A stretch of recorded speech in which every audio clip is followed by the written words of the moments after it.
নমস্কার বন্ধুরা, কেমন আছেন? আশা করি আপনারা ভালোই আছেন। আমিও ভালো আছি। চলে এসেছি স্বাতী মণ্ডলের আবারও একটি নতুন ব্লগ ভিডিও নিয়ে। স্বাতী মণ্ডলের ডেইলি ব্লগ ভিডিওর পক্ষ থেকে আপনাদের সকলকে জানাই স্বাগত। আসুন, আজকে আমরা সবাই মিলে রান্না করব আর একসঙ্গে বসে খাবো। এরকম হলে ভালো হয় না? বেশ ভালোই লাগে। আচ্ছা চলুন রান্না করতে শুরু করে দিই। আজকে দুপুরের দিকে না বিশেষ কিছু রান্না করিনি। ভাতের মধ্যেই না সবকিছু সবজি কুড়িয়ে দিয়েছিলাম। সবকিছু বলতে আলু, পটল, ঝিঙে আর দুজনের দুটো ডিম কুড়িয়ে দিয়েছিলাম। সব সেদ্ধ হয়ে গেছিল একসঙ্গে, আর ওই ভর্তা টাইপের মেখে না আর পাতে একটু করে ঘি নিয়ে নিয়েছিলাম। দিনের বেলাটা খাওয়া হয়ে গেছিল। মেয়ে না শুকনো ভাত খেতে পারে না, দিনের বেলায় খেতে খেতে বলেছে মা রাত্রে ডালটা অন্তত আমাকে করে দিও। আমি বলেছিলাম ও বেলাটা খেয়ে নাও, রাত্রে আমি অবশ্যই করে দেবো। এবেলা ভাবলাম ডাল করব, আবার আলু সেদ্ধ ডিম সেদ্ধ মাখামাখি করার থেকে একবারে ডিম দিয়ে আলু দিয়ে পাতলা করে ঝোল করে নিই। সেদ্ধ করে ডিমের ঝোলটা না আমার খুব একটা ভালো লাগে না, ভেজে করলে আর একটু বেশি স্বাদ ভালো হয়, কিন্তু সেটুকুও আর ইচ্ছে করছে না। কুকারে আলু আর ডিম একসঙ্গে সব সেদ্ধ কুড়িয়ে দিয়েছিলাম। এদিকে সেদ্ধও হয়ে গেছে, এরপর আলুগুলো আর ডিমগুলো ছাড়িয়ে নেব। আলু আমি খোসা সমেতই সেদ্ধ দিয়েছিলাম।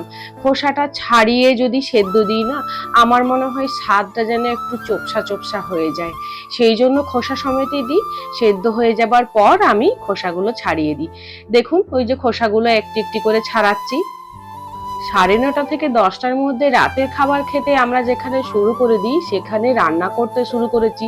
তার মানে ভাবুন মেয়ে কতটা আমাকে তাগাদা দিচ্ছে। এই যে মাঝে মধ্যে ভিডিওর মধ্যে একটু আধটু কথা বলছি, আপনারা দেখতে পাচ্ছেন, সেটা না মেয়ে শুধু বলছে মা হলো, মা হলো। আমি বললাম এই তো সবে শুরু করলাম, একটু টাইম দাও।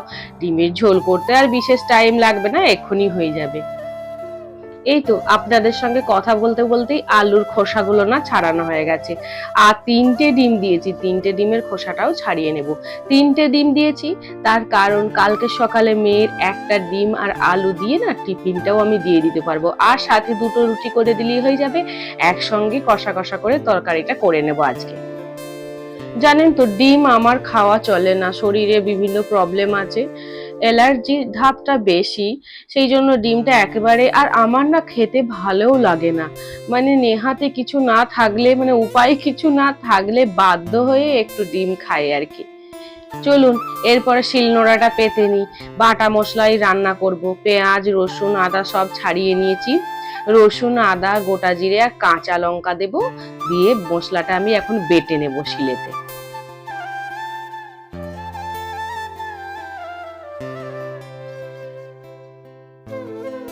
তবে রসুন আর আদা কাঁচা লঙ্কাটা নোড়াটাই করে না একটু থেতো করে এখন রেখে দিই একটু। তারপরে আমি ওই ডিম আর আলুগুলো আছে না, আলুটা তো বড় বড় করে কেটে দিয়েছিলাম সেদ্ধ করতে, তো আলুটা মাঝে আর এক খাদি করে নেব ছুরি দিয়ে।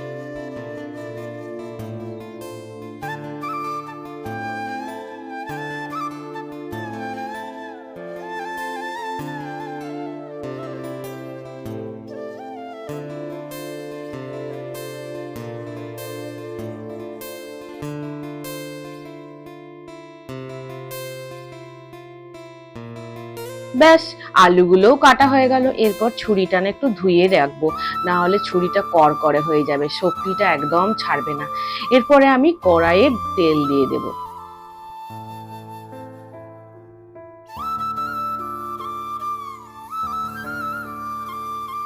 যত মেয়ে তাগাদা দিচ্ছে তত আমি গ্যাসের স্পিডটা একটু বাড়িয়ে দিলাম যাতে তাড়াতাড়ি হয়।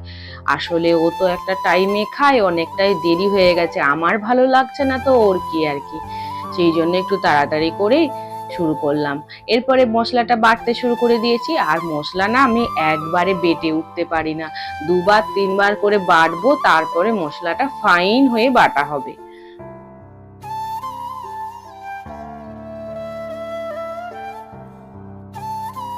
ব্যাস, এটাও আমার বাটা রেডি হয়ে গেল। এরপরে আমি রান্নাটাইতে চলে যাব। দাঁড়ান, আগে চিমনিটা একটু ধরিয়ে নিই। তেলটা তো গরম হয়ে গেছে। চিমনিটা আমার না জানলাটার পাশেই রাখা আছে, যার ফলে যখনই চিমনি চলে জানলাটা আমাকে বন্ধ করতে হয়, না হলে বাইরের হাওয়াটা তো ঢুকে যায়, তাহলে চিমনির কাজ যেটা সেটা তো হয়ে ওঠে না।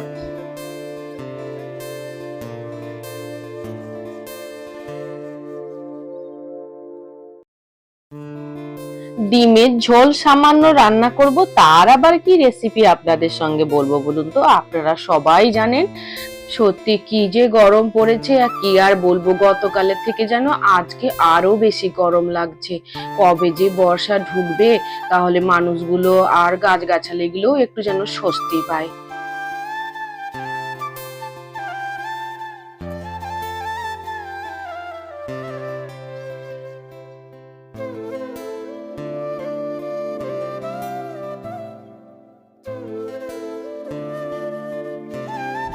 আপনারা যদি খেয়াল করেন আমার ভিডিওতে না, দেখবেন মাঝে মধ্যেই ভিডিওটা কেঁপে উঠছে। আসলে আমার মেয়ে ক্যামেরাম্যান, ওর না ভিডিও করতে একদম মন নেই, কারণ সিআইডি চলছে টিভিতে বন্ধুরা। ওই দিকে তাকিয়ে ফোনটা কোন রকমে ধরেছে আর বারবার ফোনটা কাঁপাচ্ছে।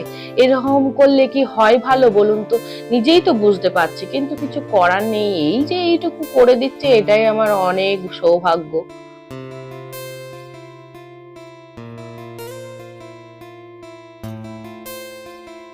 যেদিন দেখবেন বন্ধুরা বেশি অবহেলা করে রান্না করবেন না, সেই রান্নাটা সত্যিই সেদিন খুব খেতে ভালো হয়। আর যেদিন আপনি মনোযোগ সহকারে সময় দিয়ে করবেন, অতটা কিন্তু ভালো হয় না। এটা তো আমার সঙ্গে হয়, আপনাদের সঙ্গে কি হয় বলুন তো? আমি তো পরে ভয়েস ওভার দিচ্ছি, তার আগে আমার রান্নাটা খাওয়া হয়ে গেছে। তো সেই জন্যই আমি বললাম যে সত্যি রান্নাটা কিন্তু ভালোই হয়েছিল, অতটা যত্ন নিয়ে করিনি, তাতেই না ভালো খেতে লাগছিল। আর গরম গরম রান্না, তা সে যেমনই হোক, গরম ভাত গরম ঝোল পেলে এমনি চলে যাবে। আর রাতের খাবার তো এমনিতেই পরিমাণে কম খাবো আমরা সবাই। ওই যে দেখলেন মশলার দানিটা আমি চিমনির উপরে রেখে দিলাম। আমি না যেখানেই ফাঁকা জায়গা একটু পাই, কিছু না কিছু রেখে দিই, সেই জায়গাটাকে ব্লক করে দিই। আসলে ওটা ওখানে যদি তুলে দিই, তাহলে নিচের এই শেডটা খালি থাকবে, আমি ওই জায়গাটা রান্না করে রাখতে পারবো, রান্নার পারপাসে ইউজ করতে পারবো। আর মশলার দানিটা তো সব সময় লাগে না। এই যে দেখুন আমি এরপর ভাত বেড়ে নিচ্ছি, রান্না এখন হয়নি, মেয়েকে ভোলানোর জন্য। মেয়েকে বলছি এই জন্য আমি ভাত বাড়ছি, দেখো।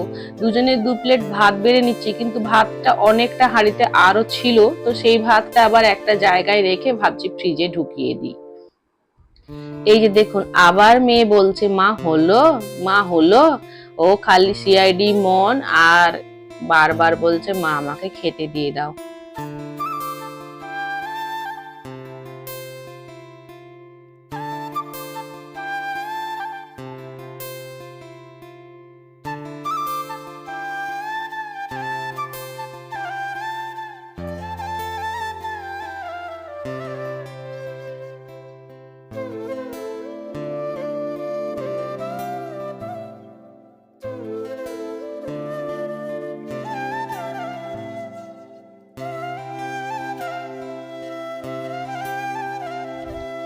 রান্নাতে মশলাতে না একটু করে চিনি আর একটু কসুরি মেথি দিই।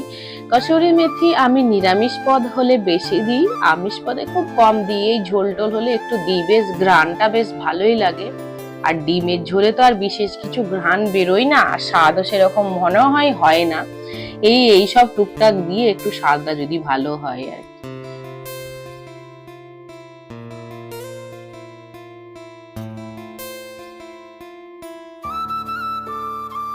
ব্যাস, এরপর দেখে বলুন তো কালারটা কি খুব খারাপ হয়েছে? আমি কিন্তু লঙ্কা গুঁড়ো দিইনি, কাঁচা লঙ্কা বেটে দিয়েছি।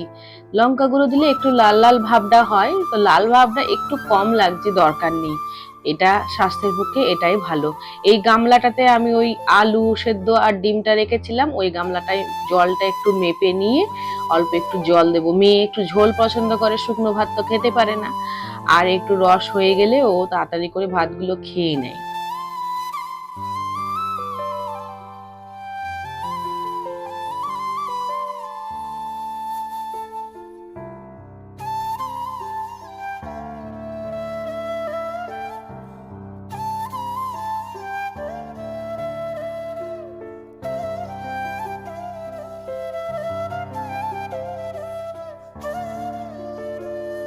আর দেব না, আর দেব না, ভাবতে ভাবতে ভাবলাম দিয়েই দিই, ওইটুকু আবার কোথায় রাখবো জলটা। মনে হচ্ছে দেখে যে ঝোলটা একটু পাতলা পাতলা, দাঁড়ান একটু পরেই না ঝোলটা মোটা হয়ে যাবে।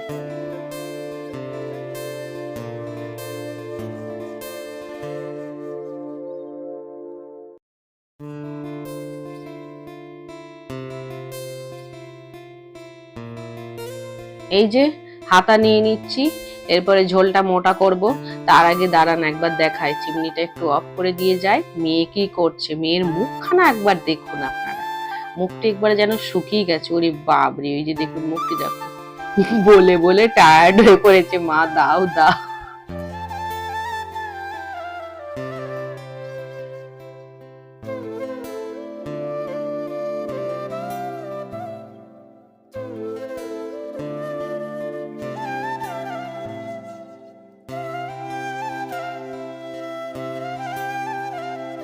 চলুন ঝোল থেকে কয়েক টুকরো আলু তুলে নিই, দিয়ে ওই আলুটাকে গ্লাস দিয়ে মেখে নেব। মেখে ওই ঝোলটার সঙ্গে মিশিয়ে দিলেই ঝোলটা মোটা হয়ে যাবে।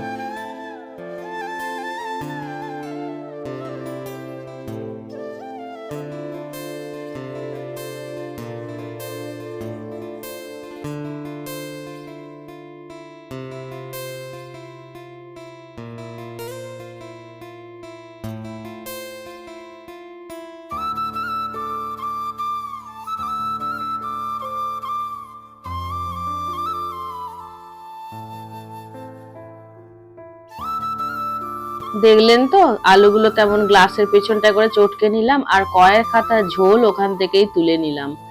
তুলে ওইটা একটু মাখিয়ে ঝোলটাতে দিয়ে দেবো, তাহলেই হয়ে যাবে।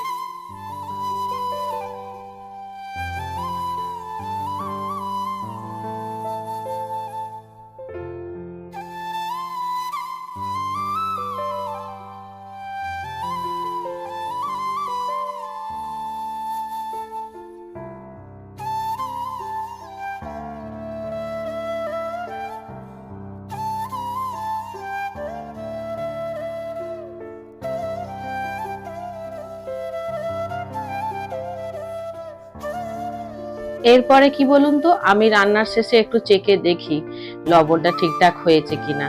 তখন মশলাদানিতে দেখলেন তো কেমন তুলে দিলাম ওপরে। কত না এক্সপার্ট হয়ে গেছি যে হ্যাঁ ঠিক হয়ে যাবে বলে। দেখবেন নুন কম হয়েছে, আবার মশলাদানিটা নামিয়ে লবণ দেবো একটু। এইভাবেই চলছে বন্ধুরা, কোন রকমে অচলের চল আর কি চলছে। গাড়ি থেমে যায়নি, গাড়ি চলছে টুকটাক করে আর কি।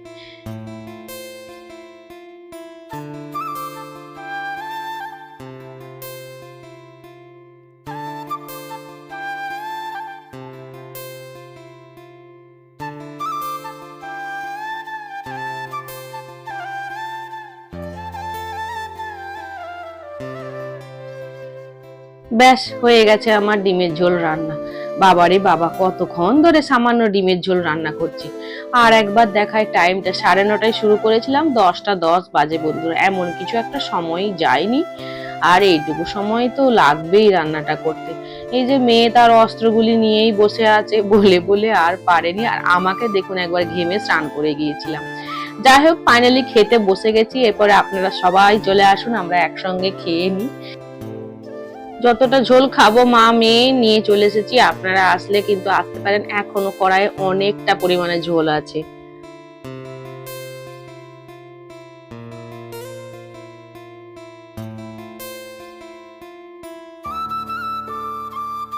চলুন এরপরে রাতে খাবার খাওয়া যাক, মেয়েকেও দিয়ে দিলাম। আমি একটু খেয়ে বলি, সত্যি খুব ভালো হয়েছে। আমি যখন পরে ভয়েস ওভার দিচ্ছিলাম বললাম না, অযত্নে করলে সেই জিনিস খুব ভালো হয় খেতে, সেটাই তাই হয়েছে। ডিমটা এরকম করে দেখাচ্ছি বটে, কিন্তু ডিম কিন্তু আমার অপছন্দের জিনিস, খেতে খুব একটা ভালো লাগে না। এখন টাইমটা অনেকটা হয়ে গেছে, খিদে পেয়েছে বলে ভালোই লাগছে। আচ্ছা বন্ধুরা, ভালো থাকবেন, সুস্থ থাকবেন, সাবধানে থাকবেন। দেখা হচ্ছে আগামীকাল। Tata, bye, good night.